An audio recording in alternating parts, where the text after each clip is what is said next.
What's up, guys? I'm gonna go ahead and give a tour of the facility, D&A Restorations. A lot of people don't understand. Some people still have no clue kind of what we do, what we look like, how we operate. So figured I'd give you a little tour of what we are and just all around walkthrough. Right when you walk into the door, I have a picture wall of all the different bikes, or most of the favorites from back at our old shop. This was put in right when we opened the doors here. I haven't updated a picture since.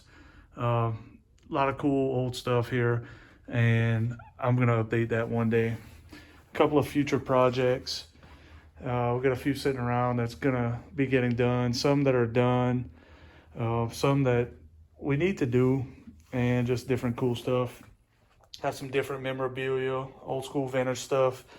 A lot of it given to me by my customers. Some of it I bought, some of it I just collect. One of my favorite things Bruce Allen gave me from Blue Line, cool as can be, price list. A couple of tanks I own, some actual vintage Team Green, Yamaha, and Honda race flagging like that. Those are pretty cool. Engine, we got, I built a couple like this. This is not one I built, but either way, nice little display piece. Tyler with Hilltop Motorsports, JP Racing side cover. Tiger, Rotax by Bruce Alleman at Blue Line. He built that, bought it from him.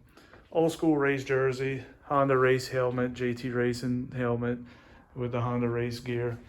This 85 is and will be a preserved restoration. This is one that is extremely low hour, West Coast bike, owned by Jason Wells, one of my big customers out of Houston. We're gonna do a light restoration and preserve everything we can about this. Super cool, Super 4, low cub, going to Ohio shortly. This beautiful Tri-Z going to my buddy at Ryle Motorsports. And just a couple all around awesome pieces. Tiger 125, 86 SX we just wrapped up, 87 125M, fully restored for Beaky Tapscott's Forever ATC Museum.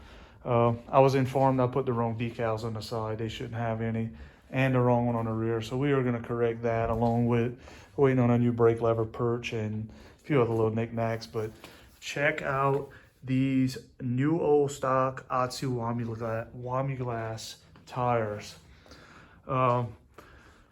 These are some Tigers we've restored. Photos by DL Media. David LeBlanc, he is awesome at photography. He does all our photographs for high dollar builds. I do the low end stuff. I have about 6 more Tigers I need to add on the wall. Got the Kajiva in that corner. That was an awesome build. We did one of those and come out fantastic. This is my trike collection. 1, 2, 3, 4. Guys, I'm not a collector. I love trikes. I build trikes. I made my business on trikes. I'm just not a collector. I see so many in a day. I don't need to own any when I get home. I have vintage Blazer, and that's pretty much what I do. I'm a classic car guy. So moving on. My parts room, just a ton and tons of get out of jail free parts, just all kind of stuff, that little knick-knack stuff that saves us on builds. When I can't find it, I own it. You know, just a pile of stuff. I mean, I have bins of different builds, different boxes, different bikes, spare parts, fenders. I mean, we are a full service repair shop along as restorations. So I am constantly needing things, and if I don't have them, that's time. Time equals money. So this is basically just the lobby. This is where the business end of it is. We are a heated and air conditioned, secure facility here. So this is kind of upcoming parts for different projects.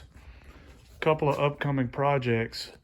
This one is a original, untouched, unrestored machine that's going to be going cleaned up and for sale.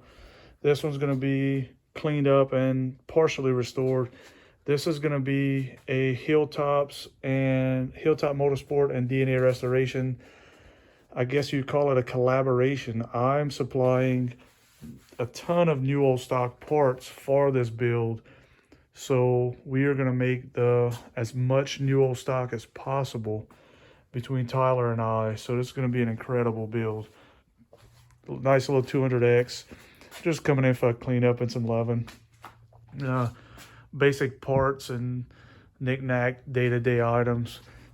Got a gazillion carburetor parts, get out of jail kind of stuff. A few batteries we stock, gaskets, fluids. I mean, as you can imagine, this takes just about a little bit of everybody's love and help. Little fat cat I own.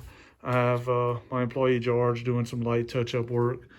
This is George's workstation. We stock a ton of bearings and seals. So what I do is I buy them from vendors to get high quality stuff and not deal with any junk.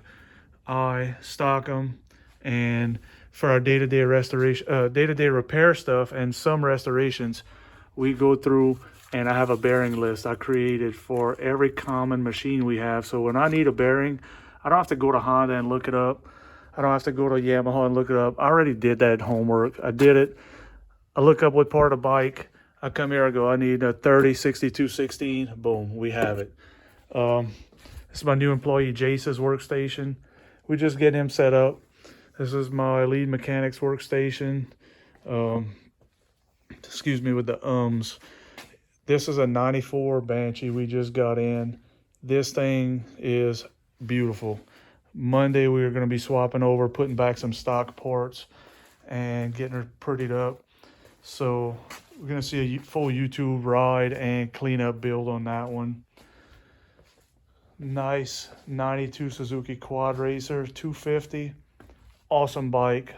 Also going to do a YouTube video on that one. You don't get to see these too often, so this thing is super clean, very original. We are going to go ahead and do that. My vapor honing cabinet. I'm going to try to add in more vapor honing videos. A lot of people seem to be interested. I just forget to do those. So with that being said, I'm going to add in more of that. We have just a small parts cleaning room and press room, little welder. We are not a multi-million-dollar facility, so we do what we do and try to be as efficient as we can to get things done. This is my little workstation where the magic happens that I do. As you can see, I'm in the process of a 1986 Tecate engine build. Doing some case work on it tonight, and I will be assembling that back next week. Tons of nuts and bolts. God, it never ends, nuts and bolts. Engine parts, nuts and bolts. Spare parts, spark plugs. It's just the never-ending saga of nuts, bolts, trying to have the right things when you need them. I keep all the flange bolts on hand. Try to have everything. Electrical parts, flange bolts, O-rings, gaskets, nuts, bolts, more of everything. My little stickered up tool cabinet. Sticker wall. I love stickers, so here we go with that. I try to cover the whole doors. This is more of a business end. As you can see, we do regular repair work, so we have a couple bikes in for mechanic stuff. These are some upcoming projects, shelving, and I am a tank collector and restorer, so I have a ton of tanks, a little bit of everything. I try to buy when I see a good deal, and we go from there. Lots of vintage tires, some newer stuff, more vintage tires, some new, some old. Kind of get that as I need. Couldn't live without this thing. Quincy, 80 gallon, 7.5 horse, compressor. This compressor probably runs, without exaggeration, 20 hours a week out of our 40-hour work week. Little parts cleaning box, and this also running 20, 30 hours a week. Can't get by, couldn't do this business without this blasting box. We have the one and only infamous Suzuki Quadzilla. I already did a write-up and a YouTube build on it. Nice little 87 250R. We're gonna do a build on it. I have this Yamaha Banshee we're gonna be cleaning up to sell. 85 250R to do a little work on. Did a YouTube video on this, '06 limited edition. Sold it within like 2 minutes of doing a video. This thing is incredible. These are some 85 250Rs. We are gonna do probably a full YouTube videos on it. I bought this one out of a collection in New Jersey. It is a mess, but it has potential. Every 85, 86 250R has potential, so we're gonna make those happen. Same with this one, 85. Just need to, I think I need to do an engine rebuild. I believe the engine's just about dead. So anyways, guys, this is pretty much what we do on a day-to-day basis. Thank you for supporting us. Appreciate all my customers, and stay tuned. This is just the beginning. We're 5 years in, and I plan on retiring doing this stuff. So hope you enjoy. We always have cool stuff. We're always in the middle of builds, and I try to document as much as I can, even though I forget a lot. That's pretty much how we roll. Thank y'all, and have a good weekend.